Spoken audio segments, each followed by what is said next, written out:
கோடை மழை கை கொடுத்ததால் நெல்லிக்காய் விளைச்சல் அதிகரித்துள்ளதாக தேனி மாவட்ட விவசாயிகள் மகிழ்ச்சி தெரிவித்துள்ளனர். தேனி மாவட்டம் பெரியகுளம் மற்றும் அதன் சுற்றுவட்டார பகுதிகளில் அதிக அளவில் நெல்லிக்காய் சாகுபடி செய்யப்படுகிறது. ஆண்டுக்கு 2 முறை பறிக்கலாம் என்பதால் நெல்லிக்காயை மிக முக்கிய பணப்பயிராக விவசாயிகள் கருதுகின்றனர். கோடை மழை கை கொடுத்ததால் தற்போது மனநிறைவு தரும் வகையில் நெல்லிக்காய் விளைச்சல் அதிகரித்துள்ளதாக விவசாயிகள் தெரிவித்துள்ளனர். 1 கிலோ நெல்லிக்காயை 18 ரூபாய் முதல் 20 ரூபாய் வரை விலை கொடுத்து வணிகர்கள் நேரடியாக வாங்கி செல்வதாலும் விவசாயிகள் இரட்டிப்பு மகிழ்ச்சி அடைந்துள்ளனர்.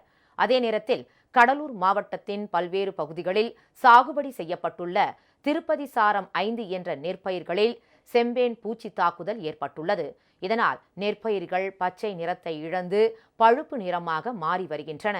ஏறத்தாழ 86,000 ஏக்கர் பரப்பிலான நெற்பயிர்களை செம்பேன் பூச்சிகள் தாக்கி அழித்துள்ளதாக விவசாயிகள் வேதனை தெரிவித்துள்ளனர். இதனை முன்கூட்டியே வேளாண் துறையினர் அடையாளம் கண்டிருந்தால் வேம்பு சாறை கொண்டே தடுத்திருக்க முடியும் எனவும் அவர்கள் கூறியுள்ளனர். பூச்சி தாக்குதலை கட்டுப்படுத்துவது என்ற பெயரில் அதிக அளவில் பூச்சி மருந்துகளை தெளிக்க அறிவுறுத்துவதன் மூலம் உணவு நஞ்சாக மாறும் ஆபத்து உருவாகியுள்ளதாக விவசாயிகள் எச்சரித்துள்ளனர். கிட்டத்தட்ட 90% பரப்பளவுக்கு செம்பேன் தாக்குதலால் விவசாயிகளுக்கு பெரிய பொருளாதார இழப்பு ஏற்பட்டுள்ளது.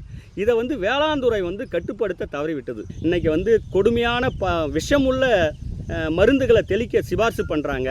கடந்த 3 ஆண்டு காலத்தில் இந்தியாவிலேருந்து உணவு பண்டங்கள் அமெரிக்காவுக்கு ஏற்றுமதி செஞ்சதில் 445 முறை அந்த உணவு பண்டங்கள் திருப்பி அனுப்பப்பட்டுள்ளது.